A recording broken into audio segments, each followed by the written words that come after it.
এবং এটা নিয়ে তারা আগামী দিনে আবার আমাদের সঙ্গে বসবেন, অন্যান্য রাজনৈতিক দলগুলোর সঙ্গেও তারা বসবেন।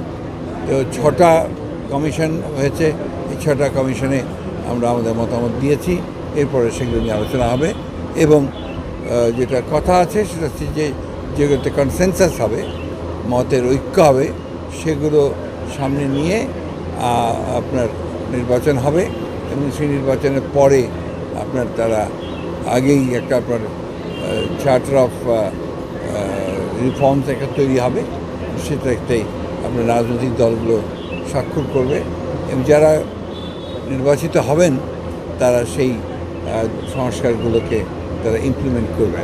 এই হচ্ছে মোটামুটিভাবে বর্তমানে রাজনৈতিক একটা বোঝাপড়া। চলতি বছরে নির্বাচনের আশাটা আমরা এবার করতে পারি কিনা? আমরা তো করি, কারণ আমাদের প্রধান উপদেষ্টাই বলেছেন যে ডিসেম্বরের মধ্যে তিনি নির্বাচন করতে চান, সেই ধরনের আগ্রহ তার আছে। স্যার, প্রধান উপদেষ্টা সফর গেলেন, তো সেইখান থেকে কি দেখলাম যে কিছু আশাবাদ আমাদের মধ্যে দেখা দিয়েছে, এই বিষয়ে যদি কিছু ব্যাপার হচ্ছে কি যে চীন সফর করাটা এটা নিঃসন্দেহে বর্তমান সরকারের একটা, আমি মনে করি যে এটা একটা বড় সাফল্য। কারণ ইতিপূর্বে আওয়ামী লীগ সরকারের আমলে একতরফাভাবে চীনের সঙ্গে একটা দলের সঙ্গে সম্পর্ক গড়ে উঠেছিল, কিন্তু এই সরকারের পরিবর্তনের সঙ্গে সঙ্গে চীন তার যে চিন্তাভাবনাগুলো পরিবর্তন করেছে, চীন এখন প্রায় সবগুলো রাজনৈতিক দলের সঙ্গেই কথাবার্তা বলছে। আর বিশেষ করে প্রধান উপদেষ্টা তো সরকার প্রধান মানে হচ্ছে বাংলাদেশের প্রতিনিধিত্ব তিনিই করেন। চীন যেহেতু অত্যন্ত একটি সমৃদ্ধশালী দেশ এবং ফাইন্যান্সের দিক থেকে চীন দ্বিতীয় পর্যায়ে আছে আপনার মার্কিন যুক্তরাষ্ট্রের পরেই, এবং বাংলাদেশের চীনের যে বিনিয়োগ সেটাও অনেক বেশি, এবং চীন কমিটও করেছে যে তারা আগামী দিনগুলোতে এই উৎপাদনে এবং উন্নয়নে তারা বিনিয়োগ করবে। এটা নিঃসন্দেহে আমাদের জন্য আশাবাদের কথা।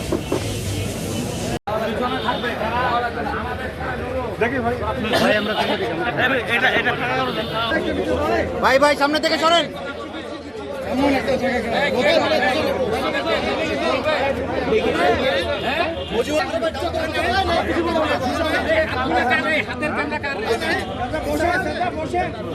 সবুজ হবে।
শুভেচ্ছা বিনিময়ের কথা আছে, আগামী সুযোগ